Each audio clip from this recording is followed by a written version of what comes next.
Hello and welcome to Food Neighbourhoods on Monocle Radio, where once again we visit the places locals love for their food and drink. Today we're heading to France's oldest city, Marseille. Known for its sunshine, sea and saffron, this melting pot of a port town seamlessly blends French, Italian, Mediterranean and North African cooking traditions and rituals. Here, Sarah Grice takes us on a tour of her favourite spots.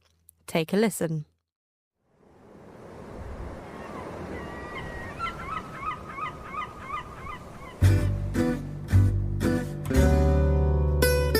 Marseille's reputation precedes it.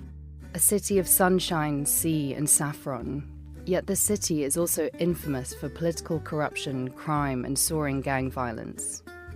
As the late great Anthony Bourdain put it, the city is a victim of bad reputation and bad history. And, as it turns out, exactly the kind of place I like. But what has Marseille to offer in terms of culinary delights?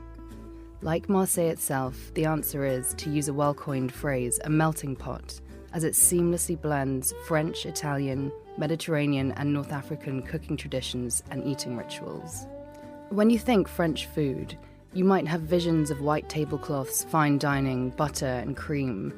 Not so in Marseille, where the cuisine is inseparable from the sea and the surrounding Mediterranean coastline, arid, rocky and teeming with flora, fauna and wildlife. The food here comes drenched in olive oil, almost always involves seafood and fresh vegetables, and is enhanced with a colourful, mouth-watering array of spices that nod to the city's blend of cultures, cuisines and languages.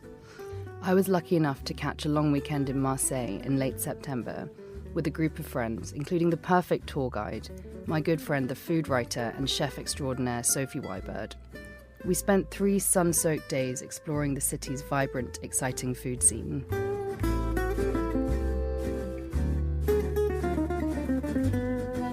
Straight off the plane late Thursday evening, I took a bus from the airport to the city centre and hopped off at the central railway station, the Gare de Saint-Charles. I met my friends at the Rue de Trois Mages, the Street of the Three Magicians, at La Passerelle, a former comic book store that has become a Moroccan-owned natural wine bar, for the first glass of Provence wine and some charcuterie to sate my appetite from the journey. Situated between 2 bustling squares and lively social hubs, Le Plan and Cours Julien, this bar serves only natural and organic wines and generous plates of charcuterie, the perfect spot to begin our Marseille food odyssey. A couple of drinks later, we hopped to another bar, stopping for a slice of pizza on the way home at Pizza NV. The name translates as annoying pizza, which we found amusing, but was anything but annoying. Pizza is huge in Marseille due to its large Italian population. Almost 30% of its inhabitants emigrated from Italy, and many indeed hail from Naples, the home of pizza. I had one of the best slices of street pizza I've ever had, a whole ball of buffalo mozzarella, tomato sauce, olives, fresh cherry tomatoes and pesto. Not remotely annoying. We went for a final nightcap at our local bar on the Rue de Trois Mages, and although it was a Wednesday, the streets were still teeming with life well after midnight. On our way out, we were offered a shot of sweet Madeleine-flavoured liqueur for the road by the friendly bartender. An encounter indicative of how warm and welcoming we found the people in Marseille throughout our trip, always happy to strike up a conversation about their city, whether in English and often even encouraging our largely inadequate attempts to speak schoolgirl French.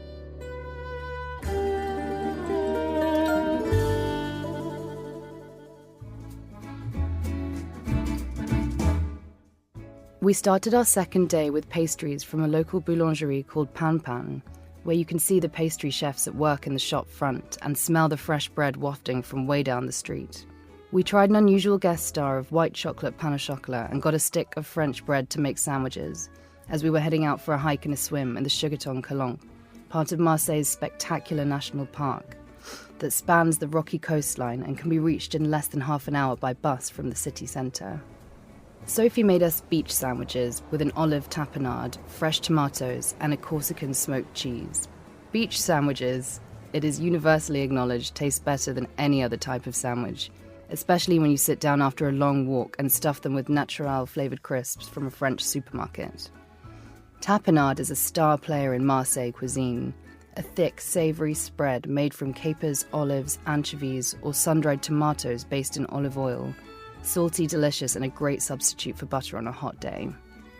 The mid-September weather is changeable in Marseille and prone to visits by the Mistral, a strong, cold, northwesterly wind that blows into Provence and across the northern Mediterranean. The name means masterly and is reputed, unlike some other winds, to bring good health and to blow away dust and pollution, clearing the sky of clouds and bringing the blue, clear, bright skies that Provence is known and loved for by painters, photographers, and artists. Mistral we imagined to be a dramatic party guest, and she followed us for our whole walk that day across the rocky paths and down to the beach, threatening to blow our hats off. We finally reached our beach, ate our sandwiches with gusto, and had a cold, bracing swim in the beautiful pebbly cove before the journey back and getting on the bus to make our dinner reservation. Dinner that evening was at Limat, a favourite restaurant among Marseille locals. It's small, tucked away on the side of the steps to the edge of the bustling, vibrant Cours Julien. It's hard to get a spot here, so definitely book in advance. The menu at Limat consists of small plates, unusual and inventive twists on traditional Mediterranean cuisine, and is written out daily on a blackboard. It's only fish and vegetarian small plates. We ordered one of everything and 2 of the clams, along with a carafe of house red and 1 of house white. Mismatched plates and tiny round wine glasses, the place had a no-frills, rustic, homely feel. The food arrived quickly and the service was excellent. We noticed that the kitchen was run exclusively by female chefs, which we enjoyed. Every single plate was a showstopper, but our favourite was the grilled octopus, which was deliciously jammy in texture, cooked in saffron and mouth-watering little cherry tomatoes bursting with flavour. We returned to our bar from the first night as the staff was so friendly and the atmosphere super fun, and found that it had become a dance floor, so after several cocktails, we danced our way home. Instead of booking a restaurant for dinner on Saturday, we decided to throw caution to the Mistral wind and take a gamble by nibbling our way home through various hotly tipped spots. First up was Café d'Abbé. Perched on a hill, this is a very old-school local bar. You get views of sea and city from the vantage point, and seating is mainly outside. Order pastis, pernod and aniseed, and panis, a tasty, salty snack made of fried chickpeas and flavoured with cumin, to snack on as the sun sets over the seafront. The outside terrace fills up with locals coming together to play cards and debrief the day. We took a leisurely stroll back through the old port to Cours Julien and had dinner at Chez Gilda. This eatery is a tiny, unassuming-looking hole in the wall with 2 chefs and 2 waiters and packs a hefty punch of fried fish. Again, a small menu chalked up on the wall. We ordered 2 of everything along with the house wine and ate and drank like queens for €20 each. The fish all comes piping hot straight out of the fryer, with some of the best Aeolian tzatziki I've ever tasted, all garlic, salt and lemon. A few games of cards outside and then home for an early night. You can't leave Marseille without going to a Tunisian bakery, and so Sunday morning we headed for Maison Journeau, a patisserie orientale run by Roger Journeau, who opened the bakery in the late 1960s in homage to his Tunisian Jewish ancestry.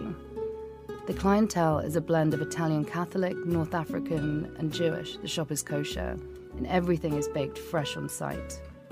You have makrout, little date-filled almond cakes, yu-yu, which are donuts dipped in honey syrup, and corn de gazelle, half-moon-shaped almond cookies. For savoury snacks, there is fricassee, a fried roll stuffed with tuna, black olives, and tomatoes, or the typical sandwich Tunisienne with veggies and a hard-boiled egg. A treasure trove of delicious treats to be washed down with homemade citronade or mint tea.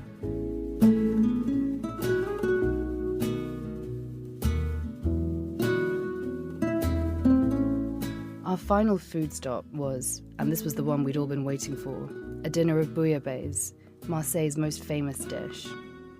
We chose to have ours at Le Roule, which is a sophisticated but affordable hotel restaurant located right by our favourite city beach. Unlike many of our meals, this was a white tablecloth affair, and the traditional Marseillais fish stew is served for 2 in huge silver tureens.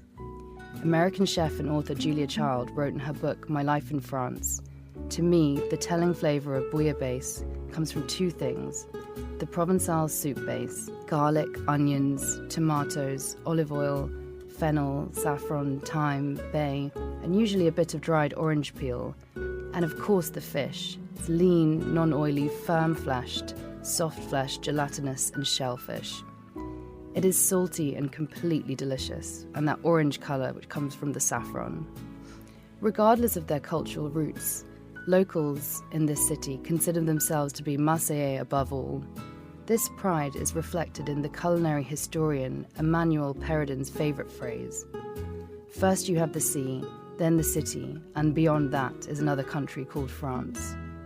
The multicultural character of Marseille can be seen, smelled and tasted in its colourful dishes.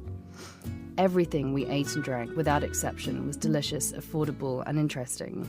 I would return in a heartbeat to continue the exploration of France's second and oldest city.